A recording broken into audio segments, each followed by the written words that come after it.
প্রিয় সম্মানিত শ্রোতামণ্ডলী, আসসালামু আলাইকুম। আমি এখন আপনাদের সামনে জ্ঞান বিজ্ঞান চর্চা মুসলমানদের চেষ্টা কবিতাটি পাঠ করছি। জ্ঞান বিজ্ঞান চর্চা মুসলমানদের চেষ্টা। ইসলামের প্রথম বাণী ইকরা বা পড়ো 610 খ্রিস্টাব্দে মক্কার হেরা গুহায় জিবরাইল ইসলামের মাধ্যমে অনুরণিত হয়েছিল এই বাণী। সেই ঐশী ধ্বনি মুসলিমদের জ্ঞান বিজ্ঞান চর্চার প্রথম অনুপ্রেরণা। কালান্তরে এই একটি মাত্র শব্দ তরঙ্গ জ্ঞান চর্চা ও বিজ্ঞান গবেষণা মুসলিমদের বোতলা করিয়া তুলিয়াছে।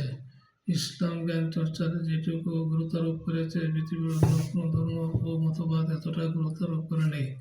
ইলম বা জ্ঞানের গুরুত্বে ও মাহাত্মে কর্ম হাদিসে প্রচুর উদ্ধৃত রহিয়াছে। মহান আল্লাহ তাহার প্রিয়তম রাসূল সাল্লাল্লাহু আলাইহি ওয়াসাল্লামকে শিখাইছেন জ্ঞান বৃদ্ধির দোয়া।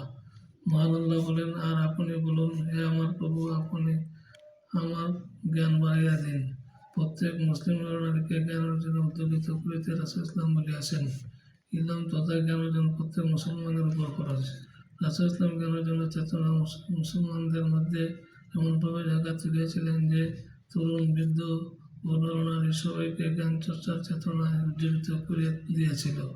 ফলে তাহারা শুধু একটি হাদিসের জন্য 1 মাসের পথ পাড়ি দিয়া মদিনা হইতে সুদূর সিরিয়া গমন করিতে নিষ্পাপ হইতেন না। জ্ঞানের জন্য তাহারা আন্দালুস বা স্পেন হইতে খোরাসান পর্যন্ত চষে বেড়াইতেন। রাসূল ইসলাম হইতে জ্ঞান অর্জনের জন্য পালাক্রমে একজন সাহাবী সাংসারিক কাজকর্ম করিতেন, আরেকজন রাসূল ইসলাম হইতে জ্ঞান আহরণ করে অপরজনকে জানাইতেন।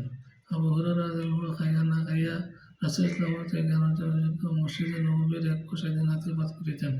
এইভাবে ইলম চর্চার ফলে জাহিলিয়াতের নিকষ অন্ধকারে নিমজ্জিত একটি জাতিকে জ্ঞান বিজ্ঞানের সমগ্র বিশ্বের অনুকরণীয় এক বিস্ময় জাতিতে পরিণত করিয়াছিল।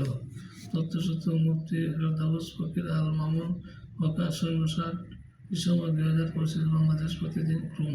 প্রিয় এবং সম্মানিত শ্রোতামণ্ডলী, পরিশেষে আমি আপনাদেরকে আবারও সালাম জানিয়ে আমি আমার কবিতা পাঠ এখানে শেষ করছি। আসসালামু আলাইকুম ওয়া রাহমাতুল্লাহি ওয়া বারাকাতুহু।